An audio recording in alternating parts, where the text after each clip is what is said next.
Welcome back to the Gridiron Expert. We are continuing our series on home field advantage among the Power 5 conferences. In today's conference, the Pac-12. The Pac-12 was by far the most competitive conference when it came down to winning percentage. So it's no surprise that USC came in at number 1 with a 28-5 record at home these past 5 years against FBS opponents, which is good for an 84.8% winning percentage.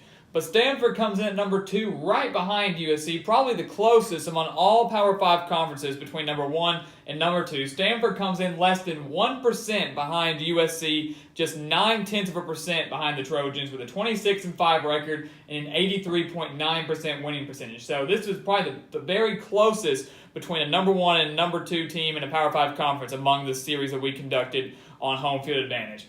Then we have a tie for third between Arizona State and Oregon, both sitting at 22-7, good for a 75.9% winning percentage for each. And Arizona State was one of those interesting things when I was doing this. I was surprised that they ranked so high in the Pac-12. But if you go back and look, this series is over a 5-year period between 2013 to 2017. Arizona State had 2 10-win seasons, both in the 2013 and 2014 season, and they've only missed out on a bowl game 1 year during this 5-year span. So obviously, they've played very well at home. Obviously, we know that, making 4 bowl games over these past 5 years. Good for a 22-7 record at home. Very, very impressive for the Sun Devils, and I expect that to continue now that Herm Edwards is the head coach there. I know a lot of people are skeptical with him, but I think he's actually going to do fairly well with them, give him just a few years, and I think the Sun Devils are going to continue some very solid success in the Pac-12. Oregon, of course, very dominant these past 5 years, making it to the national championship just a few years back. Mark Helfrich, of course, getting fired after a horrible 4-8 season,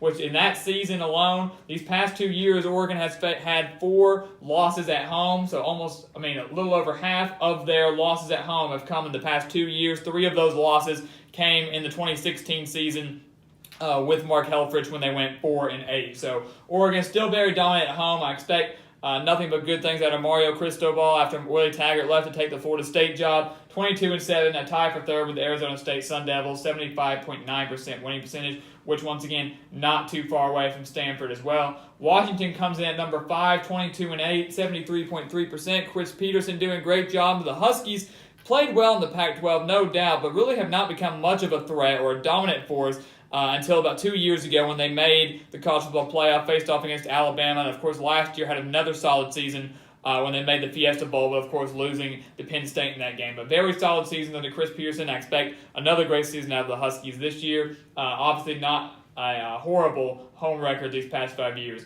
UCLA, 21-9, right at 70%. Good enough for 6th, right in the middle of the Pac-12, right at the halfway point.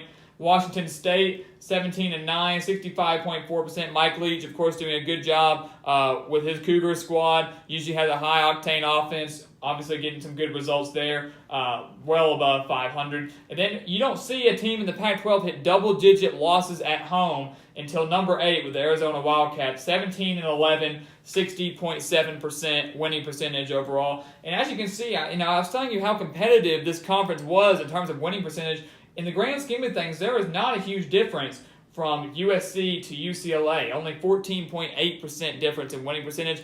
And some of these other Power 5 conferences, 14.8% or more has been the difference from just the number 1 team and the number 2 team. So the Pac-12, very, very competitive. Arizona, 17-11. I expect these numbers to continue to improve as long as Kevin Sumlin is there and as long as Khalil Tate is there as well. I expect them to have a very big season this year. We know when Kevin Sumlin has a quarterback what he is capable of, and he is a very, very special one in Khalil Tate. Utah coming in at number 9 with a 17-12 record, 58.6%. And in California, this is the first team in the Pac-12 that is below 500. They are just barely below 500, 13-15. However, I expect by the end of this season that they will be back above 500 at home. Justin Wilcox, the new head coach for the Golden Bears last year, really surprised me. I expected them to have a horrible, horrible year in his first year as head coach there. They ended up getting up to 5-7. I think they had them at 1-11. I did not expect anything out of him that first year, but he got them to 5-7 last year. I expect California to probably make a bowl game this year, and I can easily see them getting above 500 here in the Pac-12 in terms of home games. And then the bottom 2, the last half here, or last 2 in the Pac-12, Colorado coming in at number 11, 10-15, which is right at 40%. One thing to keep in mind, put a little thing in perspective, 5 of Colorado's 10 wins at home these past 5 years against FBS opponents came in 2016 when they had that magical run, a 10-win season, making the Pac-12 championship and making the Alamo Bowl, cracking the top 10 in the rankings. So 50% of their wins these past 5 years at home came in just one single season, 2016, when they went on that magical run there. And then Oregon State coming in last in the Pac-12, 8-19 overall, only 29.6% winning percentage. Obviously not very good there. 8 of their 19 losses have come in the past 2 years, but obviously they're looking to turn things around with a new head coach coming in this year. Obviously, we'll discuss more of that when we do our season predictions.